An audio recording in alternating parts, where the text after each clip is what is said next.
Hey, Kevin, how are you, buddy? Danny boy, what's going on? Have you met Matthew McConaughey? Yes, I have.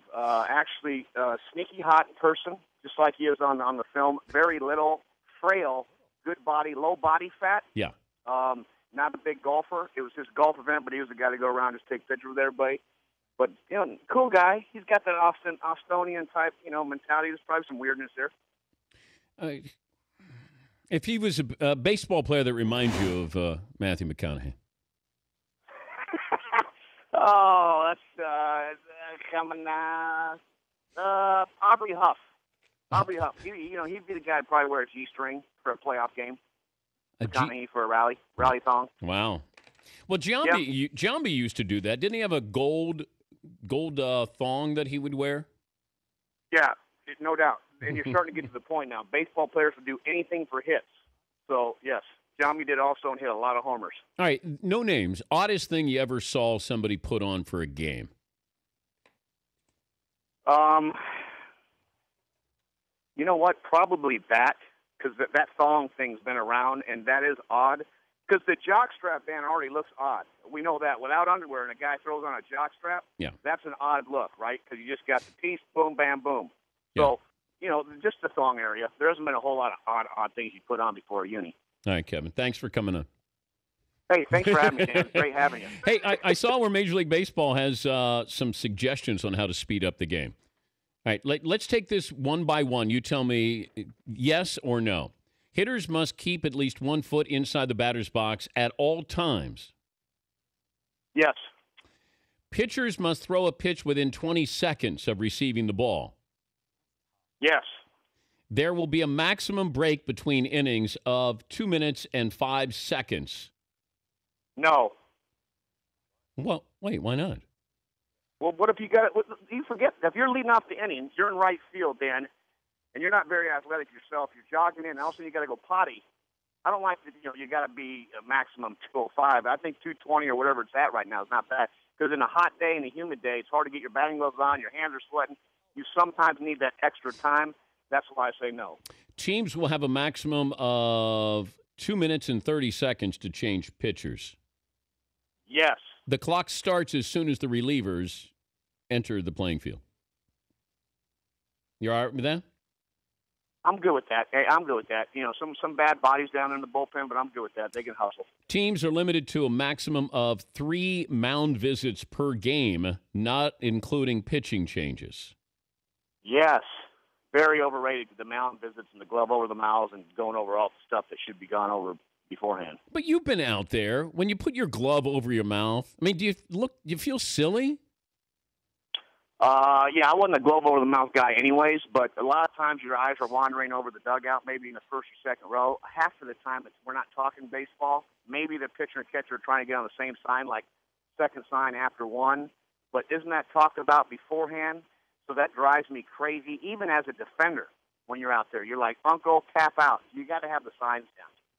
You ever flirt during a game with a woman before you were married? You did? Yes. How does that? And while I was married. So, yes.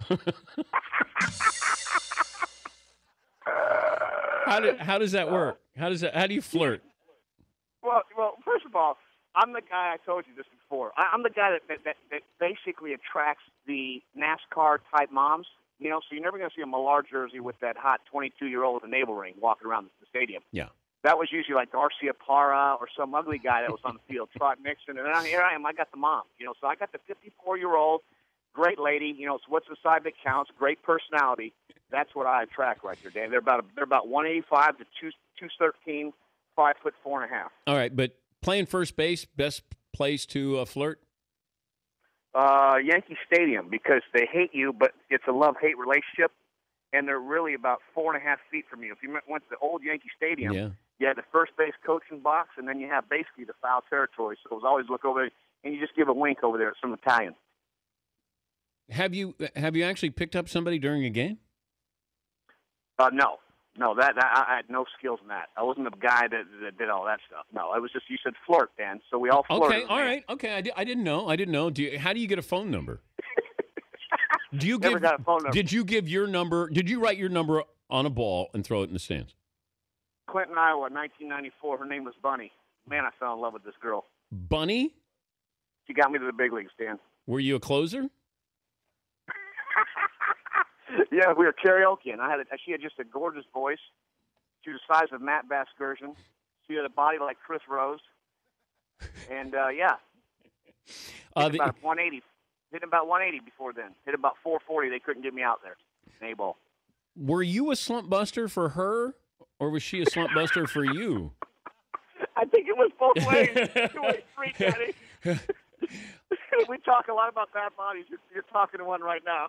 It's still one of my favorite stories that Mark Grace tells.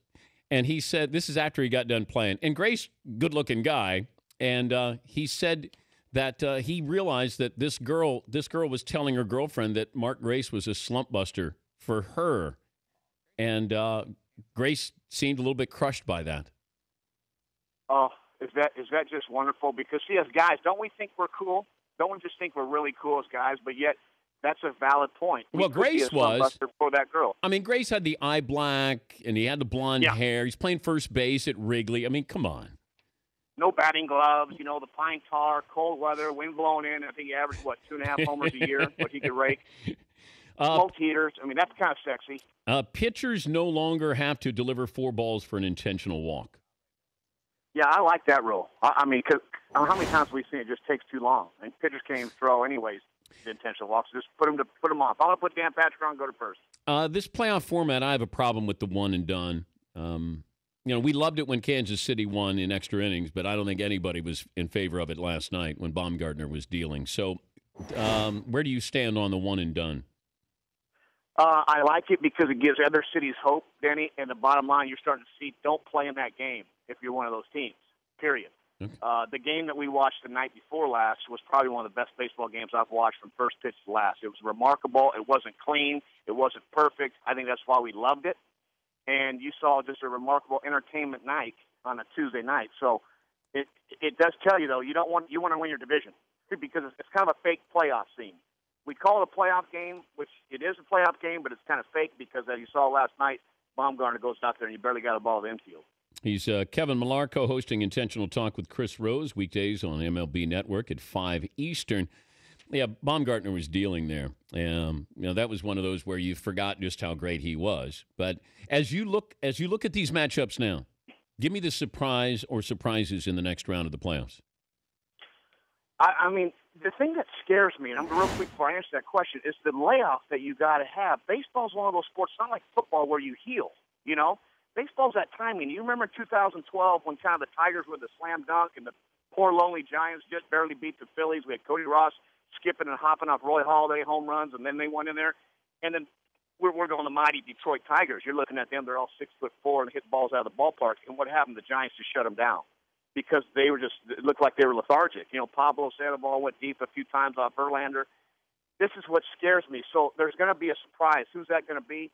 Are the Orioles a surprise? Yeah, I still think even though they're a great team, Dan, you're looking at Tillman, Chen, Norris, Gonzalez, starting pitching-wise, and they have done a great job all year, all within those low 3 ERAs, but still it's a surprise that they beat Scherzer, Verlander, and Price, Miguel Cabrera, and Victor Martinez, right? So I think the Orioles are a surprise. I think you'll see some, the Nationals, the Dodgers, and Cardinals. Who's a surprise in there, really? I mean, the Giants, they got 15 guys with rings, so I don't know who's really a surprise from there, but it's going to be some good series coming up. Yeah, the Orioles would surprise me. I think Buck is the manager of the year in the American League. That you lose, 3-4 quality players. They've had great pitching. The question is how much offense do they have? But I think he's been unbelievable. But I think that's why the Orioles are so good. They do everything well, right? You got Adam Jones, Marquez. They've been together since 2008 out there, right field, center field. So it's nice to see them there again. But they've turned themselves into some star-type players. I mean, Marquez is Gold Glove defense. Jones the same way. You look at Nelly Cruz with 40 home runs. Offensively, Pierce, this kid stepped up. Who had him down hitting 21 jacks this year? Yeah. So I look at their offense. They're pretty balanced. And this is without Machado and without Weeders. And they're losing to Chris Davis. So you look at this team, Buck, you're exactly right, has done a great job of keeping them just focused. Because it's not easy. When you lose a guy like Davis, and even though he's having an off year, average-wise, it's not easy. So I agree with you. I mentioned this to these guys. This was back in the 80s where I went into a clubhouse and there was a fishbowl of greenies, amphetamines. Yes. I swear I thought it was candy. Swear. I thought it was like Mike and Ike's. Your nose is growing. Your nose is No, growing. no, no. I Continue on. promise. No, I didn't take any, but Pinocchio, I know, but you didn't think it was candy. Candy looks like Skittles. Well, no, I wasn't sure what it was, and then I asked. I said, "God, what is that?" So how prevalent was it? When did they get rid of the fishbowl of candy, amphetamines? To be honest with you, because I don't lie, we never had a fish bowl of candy. Were they available? Were they around? Yes, but no one had a fish bowl. Okay, but how do you get them? What? How do you get them? That's a great question. Winter falls a lot of times. I mean, you can't have tire tracks. But at the end of the day, remember the story you hear that two pot of coffees. Yes. One's the extra gas unleaded, and one's the super unleaded. I mean, we never had that. It's the big leagues. Guys are on their own program. They do their own things. You know what I'm saying? So who knows, Danny? What did it feel like? I don't think there's a fish bowl. What did it feel like when you're on amphetamines? Go drink a Red Bull. That's the new thing now. So that's what it you felt drink Red like? Bull? No. Yeah, I mean, yeah. You don't drink. What do you drink? Coffee? But I can't imagine you needing amphetamines. I got 5 rapid fire questions for you. Who's Jeter's hottest girlfriend? I'm gonna go Jessica Alba. Okay. How many times will Harold Reynolds mention Derek Jeter on the Fox coverage of the postseason? Over under 15. Oh. I'm gonna surprise you and go under. Wow, amazing. Because I know Who's Harold loves Alex Rodriguez more than he does Derek Jeter. Who's your least favorite Danette? Least favorite. This week, Fritzy. Okay, Fritzy. Yep. Check that down, Fritzy. Bob Costa, sneaky hot or sneaky jacked? Sneaky jacked. Yeah, sneaky jacked. I think I'm done. That's it? I'm done with the rapid fires. Okay, so the amphetamines made it feel like you were on Red Bull, drinking Red Bull, right? Yeah, and you know what? I think a lot of people don't. Hey, listen, I think a lot of people don't realize what a greenie is. It's a diet pill. I mean, so people don't. You hear the word greenie, and people are like, "What is that?" It's a diet pill. So now everybody's got ADHD, right? Well, everybody's ADHD. I mean, I know, right? Yeah. So they can get a prescription. Well, it's a TUE. It's a therapeutic use exemption. So now everybody's just a little bit ADHD or ADD, whatever they want to say it. And back in the day, it was diet pills, Dan. So I mean, 5 years from now, there's going to be something else. Oh, I agree. Tell the boys I said hello there at MLB. I will, brother. Thank you, Kevin. That's Kevin Millar, Major League Baseball Network.